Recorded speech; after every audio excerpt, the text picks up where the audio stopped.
It was just 2 days ago when a 23-year-old man was shot and killed through Odell Corner while playing dominoes. And this morning, police returned to the same street to investigate another shooting death. Our Genea Noel-Ferguson was on the scene shortly after 6 a.m. Another male lay dead through a track road between Gibbs and Odell Street, just a stone's throw away from where a 23-year-old was killed on Tuesday.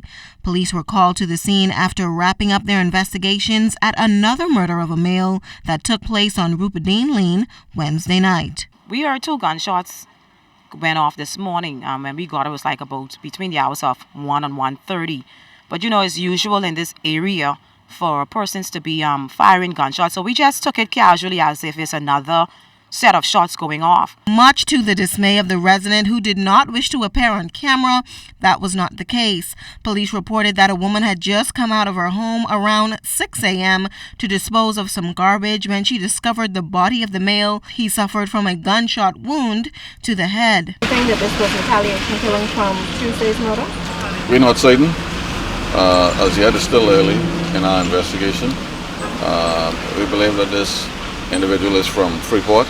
Superintendent Paul Rolle says that the victim was wearing an ankle bracelet. However, he said he's confident that system is working. I believe the system is effective.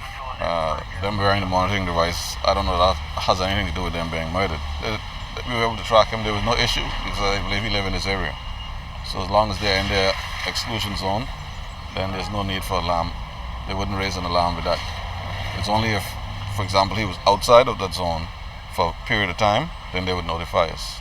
And they've been doing a pretty good job in reaching to the police within minutes. Rolle added that the victim was on bail for murder. Police spent most of the morning conducting their investigation. Residents in the community who flocked to the scene said although 2 murders have happened there just days apart, they're not concerned about the criminal element. We were gang-related.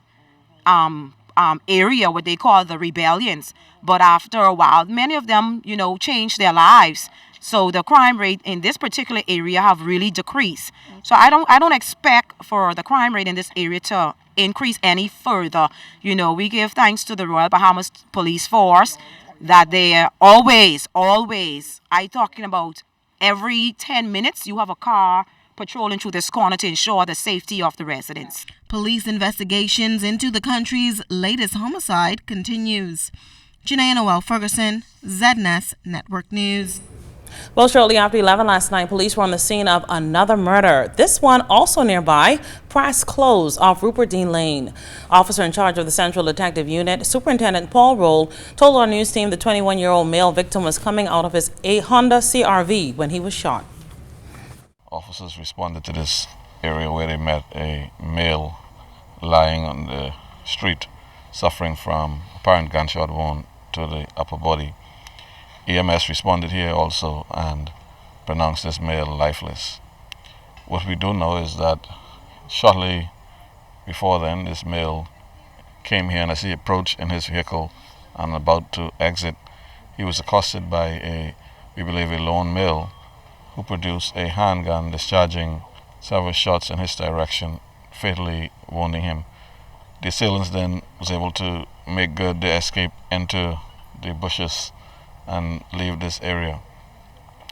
We do appeal to anyone who may have information with this latest homicide to reach out to the police so that we can try and bring this to some resolution.